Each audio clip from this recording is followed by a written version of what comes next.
Talk about low-budget flights, no food or movies? I'm out of here. I like running better. Welcome back, YouTube viewers, to another video. So, recently I watched this video called The Misconceptions of Archie Sonic from the channel Archie Sonic Lore. I usually don't watch this channel because it's basically just a bunch of shorts detailing stuff I've already heard 100 times. Like, good for people who don't know it, but I know it. But occasionally that channel does upload some regular videos, and after I watched this video on the misconceptions of Archie Sonic, which you should watch even if you haven't read the comic, actually if you haven't read the comic, it's probably better you watch it. But it got me thinking, what's one misconception about the games that always bothered me?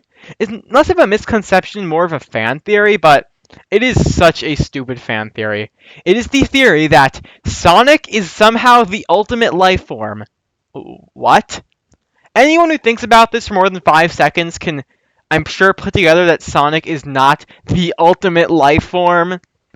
But without further ado, let's just dive on into this. This is probably my shortest video ever, so it shouldn't take too long. Because this theory is there's not much that needs to be said to debunk this. So, this theory comes from the final boss of Sonic Adventure 2, you know, Super Sonic and Super Shadow versus the Bio Lizard in space and all that. And during it, Shadow says, "Sonic, I think I finally realized who the ultimate life form really is. It might be you!" And I'm sure others, understand what this means.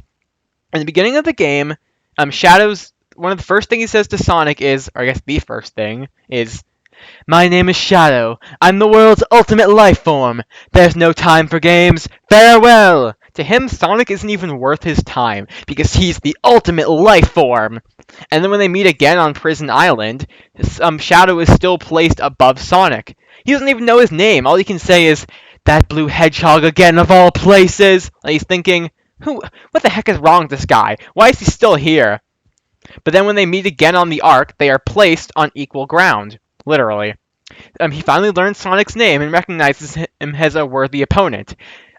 Although he can't let him live. His adventuring days are coming to an end. You know, you get it. But once Shadow goes through his character arc, he realizes that Sonic is better than him. That's why he calls him the ultimate life form. Saying, "You are better than me.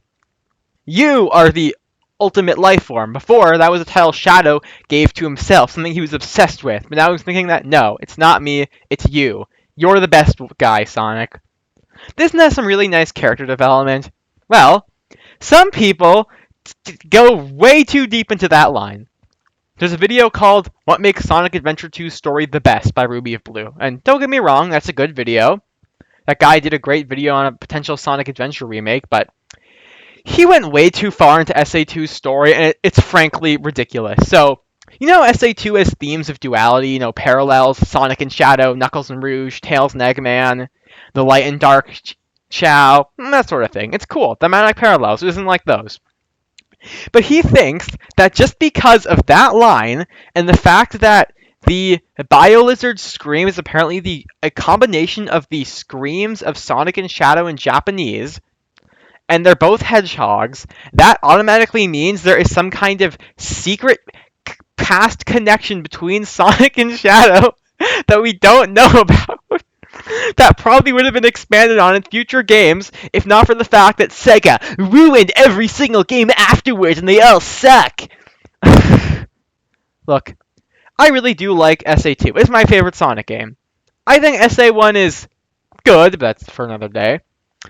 But that video was made by a guy who is just one of those adventure era guy. Look, I always get annoyed when people say, "Oh, you're one of those adventure era, like, you know, a perfectionist who says they're perfect and they're the peak of Sonic and everything else afterwards is for losers." But I gotta be honest, that guy kinda acts like what they call an adventure era perfectionist or whatever. Sonic and Shadow do not have some kind of secret past connection. There is nothing to prove that is a thing. And it's not going to take me long to debunk why that's not a thing. I mean, well, just look at Gerald Robotnik's journal. He was tasked by the military to create the ultimate life form, and that ended up being Shadow the Hedgehog. Sure, Gerald Robotnik's journal wasn't revealed until 23 years after SA2 released, But if it didn't exist, there would still be nothing to prove that Sonic and Shadow have some kind of secret past connection, and that Sonic is the ultimate life form. Because the ultimate life form, even before Shadow Generations, we knew that's just a title Gerald gave Shadow. And Shadow was not born or whatever. Shadow was created in a lab 50 years ago. And I think we can all agree that Sonic is not 50 years old. And what, some people might think, I have no idea what people think the past connection was, but maybe some people think Sonic was also some kind of ultimate life form created by Gerald, maybe, but no. The only ultimate life form Gerald created was Shadow. Yes, there was a prototype of the Bio Lizard, but that's a whole other thing. Do Sonic and Shadow technically have some kind of connection? I mean, sort of? I think we can all agree that since Gerald Robotnik did study Angel Island, that it's been a fan theory for years that's never been confirmed, but I'm pretty sure it's canon, which is that the Bio Lizard was based off the Perfect Chaos mural seen in Sonic Adventure, and Shadow, being a hedgehog, was based off the Supersonic mural from Sonic 3 Knuckles. That is not complicated. That is why Shadow's a hedgehog. Sonic is just some guy. They do not have some kind of secret past connection. Sonic is not the ultimate life form, because people think that the ultimate life form is some kind of mythical creature and that Sonic must be it, but no, that's ridiculous. How could Sonic be the ultimate life form if it was a thing created in a laboratory in space? Well, this got me way more riled up than I thought it would, but I don't know. This is just something I wanted to talk about. I thought it'd be pretty funny. So, thanks for watching this, and if you do believe this theory, I hope this either changed your mind or you can at least understand my point. So, that's all for now, and remember to stay way past cool.